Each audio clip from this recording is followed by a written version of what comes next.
I wanted to make an updated video for all of you. And yeah, you know what I really can't stand is how benzos still have a hold on me after 5 months. And I know I shouldn't have any expectations because healing is different for everybody, and it's not linear. But it's just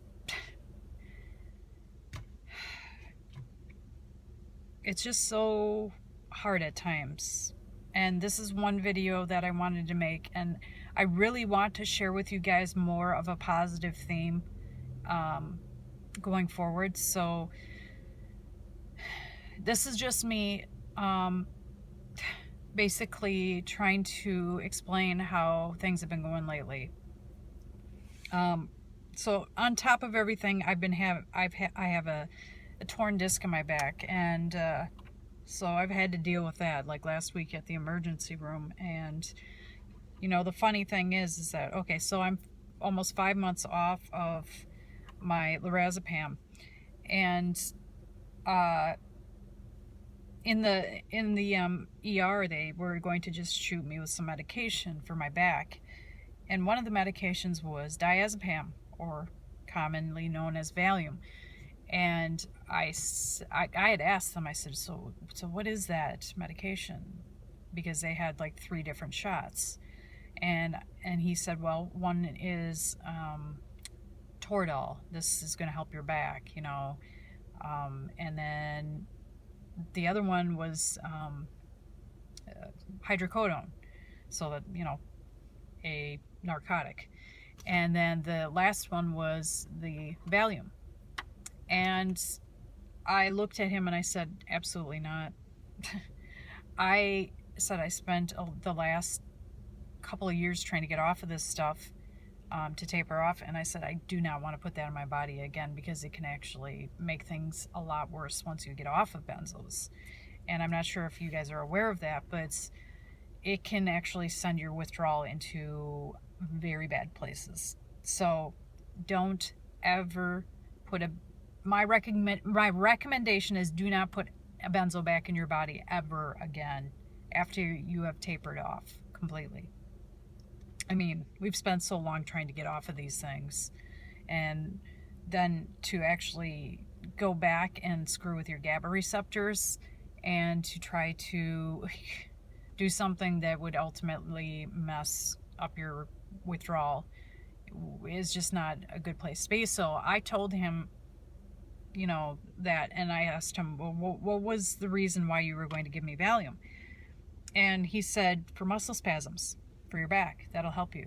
And I looked at him and I'm like, thinking, why would that help me for my muscle spasms? The only thing that would do is make me sedated and make me tired. So that to me made no sense.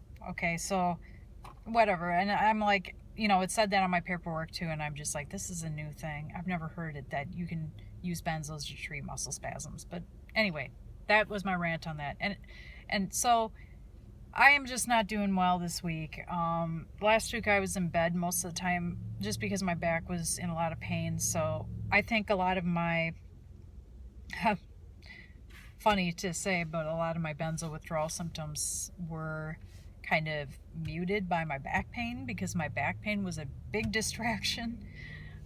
So yeah, but this week I can totally feel them so much. I have ringing in my ears. It's very hard to drive still. I just want to be home. And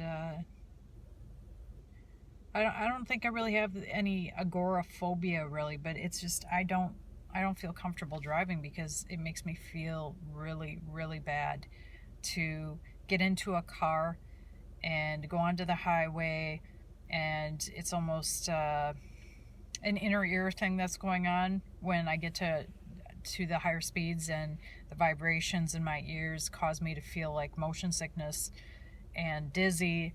And then of course, you know, when I'm feeling that way, I start to feel panicky. So, and I know it happens every single time that I get on the highway when I'm not feeling good, because I know this feeling when I'm having physical symptoms sometimes when I'm feeling and having a window of a great day, it'll be great. I mean, I can get on the highway. I'm not fearful at all. And everything's just fine. But that's maybe one day out of, gosh, one day out of maybe 2 or 3 weeks that's happening right now. But I don't want you guys to think that there's no hope in this process, because there is.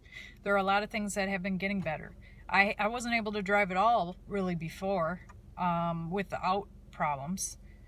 And I wasn't able to drive without my sunglasses on, and I've been able to do that. So there are a lot of things that are starting to happen that are good. But right now it's very hard. So I just wanted to let you know where I was in the process. And I will follow up with you guys in the future, and I hope you have a great day. Or if it's very hard for you today, you know what I have been told? This one thing is I think I saw it on like a positive messages page or something, but they say to find 3 things out of your day that happened that made you happy.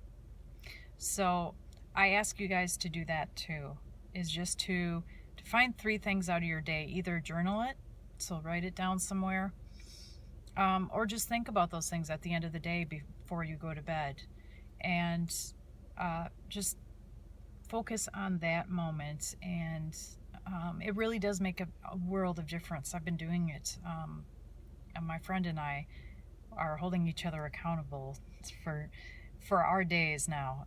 We're sharing 3 things with each other, and it's really good to focus on those positive things. And I think it does change a lot of how you think about every day, instead of us focusing on what symptoms that we are having that are really bad. We'll start focusing on some of the good ones. Anyway, have a great day. See you soon.